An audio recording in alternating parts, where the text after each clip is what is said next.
Alright, welcome back everybody. Well, Fred, I'm just kind of falling deeper here, I guess, because I've just been playing this guitar all the time. You can see it's plugged in right now, and maybe too much. I don't know.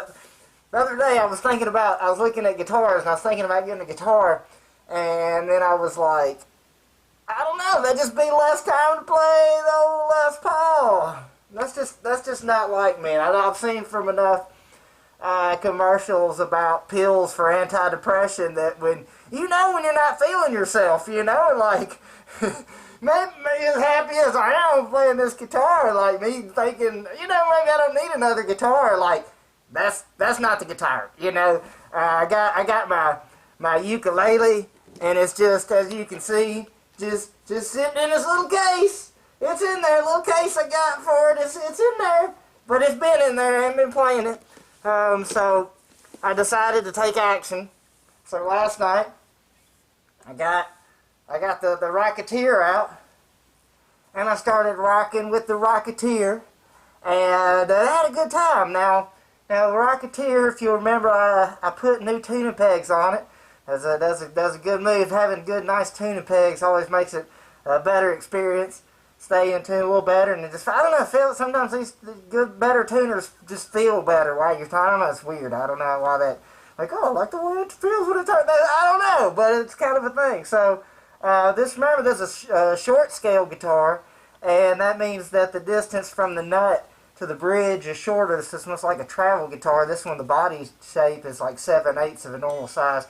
But it's got like about a 23 and a quarter, I think, I don't know, maybe 23 and a half, something in that range, whereas a Stratocaster is like 25 and a half. So this is a few inches shorter, so it can be a travel guitar, or if you have smaller hands, or if you just want to reach farther, and because the strings are closer together, or excuse me, the bridge is closer to the nut, that means the strings are a little looser to get to the same pitch, and so you can do some pretty cool bends and shit. So got me to thinking, because what I do tonight after playing this one, and I've jammed out for a long time. I jammed out for a while and had a good time with it. But tonight, plug in the old Paul. So what I decided to do is we're gonna do something you see now a while back. We looked at the old Mitchell, which at first I thought I wasn't into, because this is even smaller, 22 and a half, where I thought the 23 and whatever kind of made it almost where I could play a little bit better and faster. This one I felt like I was tripping over myself, because it's got a 22 and a half inch scale, and so that's 3 inches shorter than a Stratocaster, so that's quite a bit. However, the more I mess with it, the more I like it, but once again, I haven't really messed with it that much, because I mean, look, I even dressed the same as this guy. I mean, look at that, look at that, just two little peas in the pod, just two little blue.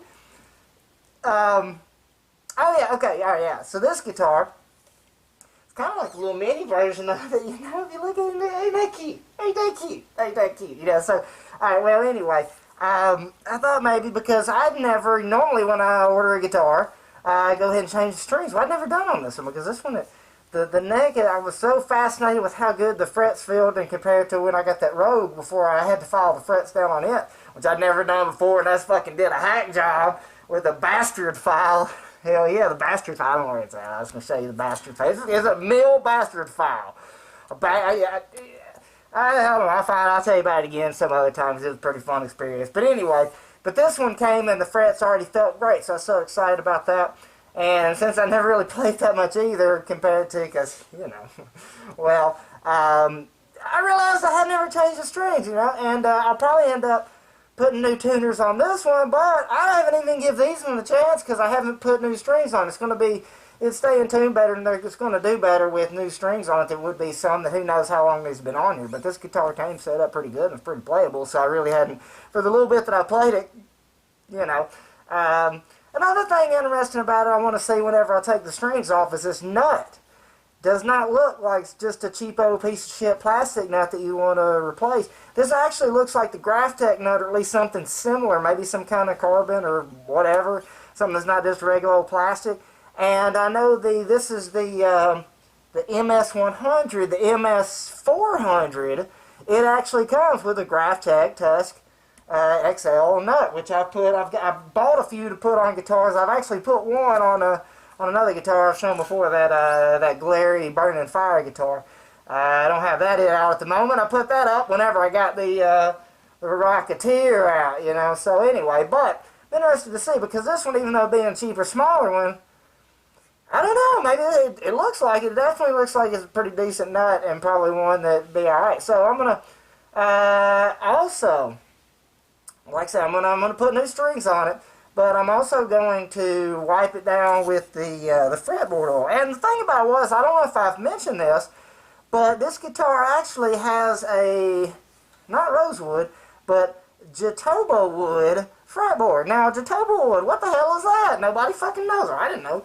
Turns out it's a Brazilian cherry, and it's one of the hardest exotic hardwood flooring materials available. It's used for flooring a lot, but apparently also guitars sometimes. I saw a bass guitar also that had this on there. And but it's really hard. Like so I did some more research, and it turns out on the Janka hardness scale, you know, Brazilian rosewood, which I think is, you know, remember I got this off of a flooring website. That's where I found it. It's got a rating of like 3,000, you know, on the Janka hardness, whereas this has like 2820. See, my well, that's less than the rosewood, but it turns out maple only has 1450, and red oak has 1290, and white oak has 1360. So I always kind of thought maple was the harder of the two, but assuming I found the right kind of maple, I don't know, because there's a lot of different kinds of maple. There's just whatever it said on the site for buying floor, so I don't know. Somebody correct me in the comments below, because I'm curious. I always thought that like a maple fretboard was harder than rosewood, but apparently that's not the case, because the rosewoods, several different kind of rosewoods I saw on the one chart I looked at, ranging from like say a Bolivian rosewood at 1780 all the way up to a let's see, a Tieti rosewood at 3280, but the Brazilian was 3,000. I think that's probably Brazilian rosewood. Seems like what I've heard of it being on fretboards and stuff. Interestingly enough, because you know the black walnut is the second softest on the one chart I looked at 1010, and then of course it turns out 1010 is not really a super soft scale compared to, when I found on another one, California redwood is down to 420. 420 for California redwood. And then I thought that was the lowest I saw, because these were probably mostly from floor websites. But then I got curious. I said, I wonder what basswood, how hard basswood is, because I got some guitars made of basswood. I think I've heard that it was soft before. So I looked it up, and basswood is at 410. So basswood, yeah, I don't know. I guess that makes it easier to drill holes in it, but I don't know. Maybe I don't know. It just makes it it's the softer wood. There's softer wood, but I think it does make it better. Like it's a little lighter, so you're not usually too heavy or something. But anyway, so the hardest wood on the charts that I saw was Brazilian ebony at 3690 on the Janka hardness scale, and like let's see, you know, like say black walnut 1010 being the second softest on the one chart, which, well, like I said, it didn't turn out to be the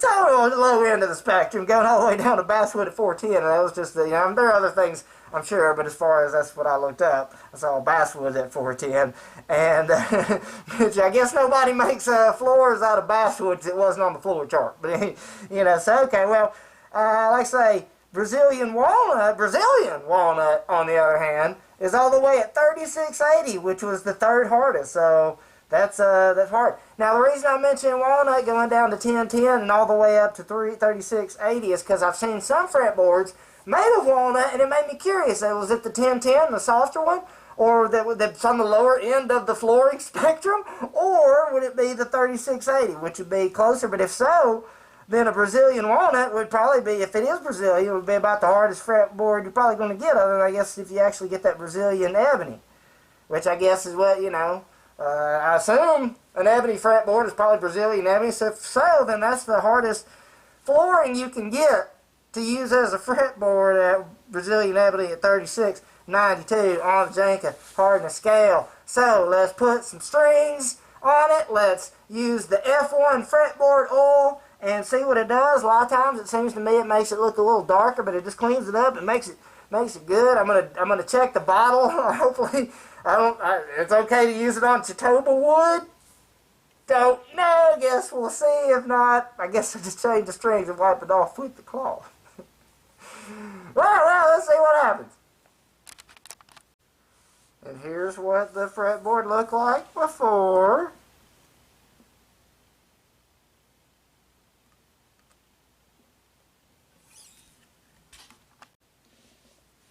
And the fretboard after.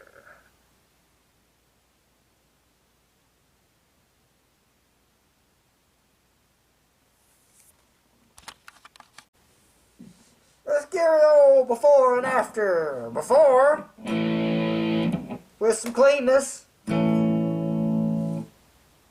Alrighty.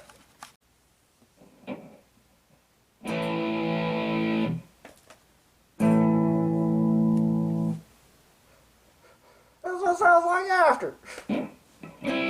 Let's put some more effects on there.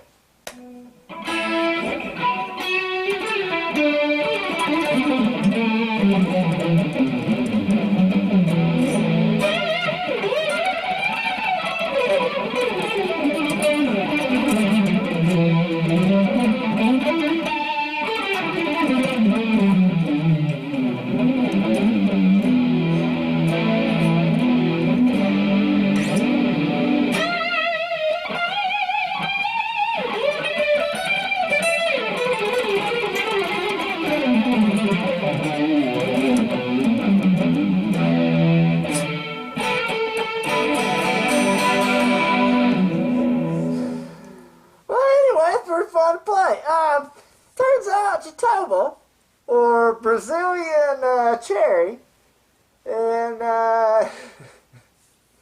really hard wood, comes from Amazon, like Amazon rainforest. So, oopsie there. Supposedly supposed to be harvested in a sustainable way. Let's I guess hope that is the case there. Giving you beautiful floors while maintaining the integrity of the environment. Okay, yeah, so that's, we're hoping that's the case, they're doing it sustainable, but I do have to say, it is very nice looking. So like, when I'm looking down at a way, you play it, like it does look really nice. I do have to say, I do like the Brazilian cherry Jatoba wood there. And, now, if this nut isn't a tusk, they fooled me. It sure is something similar. If it isn't, it seems kind of weird that, I don't know, that they might have something that similar. Well, I know that in the higher up model, the big version, which by the way, this is a 3/4 size body. The Rocketeer is a 7/8 size body. But I like to say, this is the MS100, the MS400 uses a Tusk XL. Either way, looks pretty nice. I couldn't see any identifying marks to see that was the brand or whatever, because I couldn't get the goddamn truss rod cover off. Even though I did have my trusty Craftsman screwdrivers, and I even tried different ones, see if I could get a better grip on it. But I think basically somebody just screwed it on too tight. Now, somebody told me a long time ago, and they were right, that, there are certain times you're not trying to prove your manhood, and when you're trying to screw something in, that's not the time to prove your manhood. Now, it depends on what the purpose of the screw you're screwing in is serving as to whether or not you even want it really tight. And here, look at this fucking thing. It's holding a piece of fucking plastic on their truss rod cover. It's not exactly like we're in heavy danger of holding a bunch of weight. It's not really something that is going to come flying off and hit somebody in the fucking face. I don't think we need to fucking hammer it down with the force of Thor, using a screw, of course. But apparently they did, and I couldn't get it unscrewed. And I didn't want to try too hard. I don't think I really stripped it out any if I did, but I kept slipping on it. I didn't want to strip it out. I hope I don't have to adjust truss rod on this, but if I do, I'll get in there somehow. That truss rod cover might not ever make it back on there. But I'll get off have to. But it looks like the neck's pretty straight, so I don't think I need to worry about that at the moment. The tuning pegs stayed in tune pretty good. However, like when I had the strings off, they were a little wobbly, so I don't know about that. To me, that seems like very wobbly, and that's not a good sign. Whenever I took the strings off, every one of these little thingies in there, I don't know what they're called, they all came off with the string. I thought that was kind of funny, so I put them on with the same strings they came off of. I wonder if I could lower the action on this a little bit. Whenever the strings are off, I could have done it, but I don't know. I don't want it to fret out whenever I do high bends. But this is a pretty fun guitar to play. I do find myself liking it more than I did before. It's like a little mini Paul. And it's like a small Paul. It's kind of like playing a small Paul.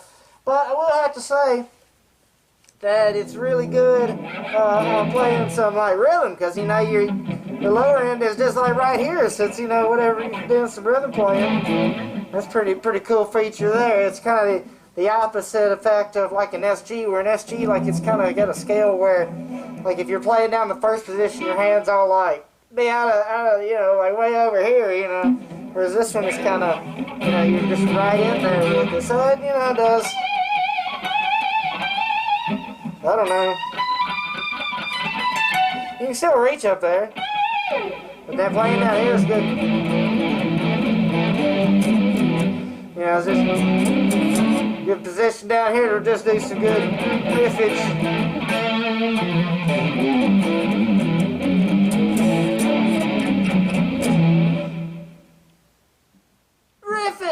So,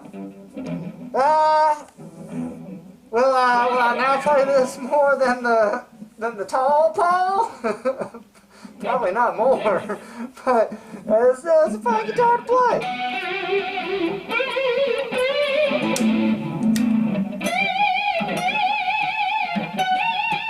May not sing quite as much as the tall Paul, but the small Paul, if I hold it at the right distance, it probably looks like it's the same as that. I don't know.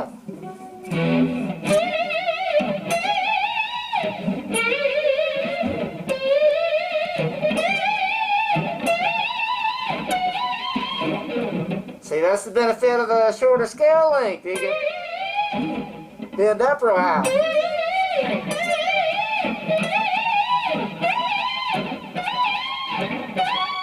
You can do stuff to make it more musical, or you can just have fun with it. Uh-oh, wait, was that some fret outage? Okay, alright. Uh-oh. I wonder if it's still in tune now.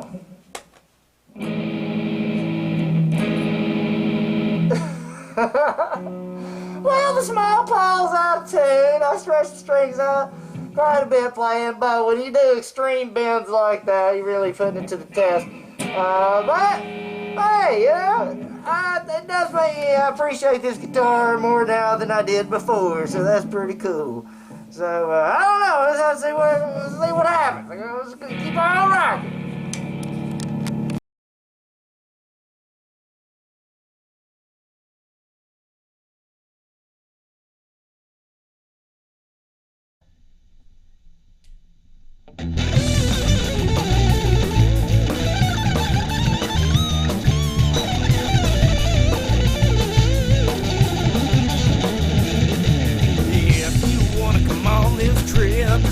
Just supplies on my pirate ship will sail to where the monsters are.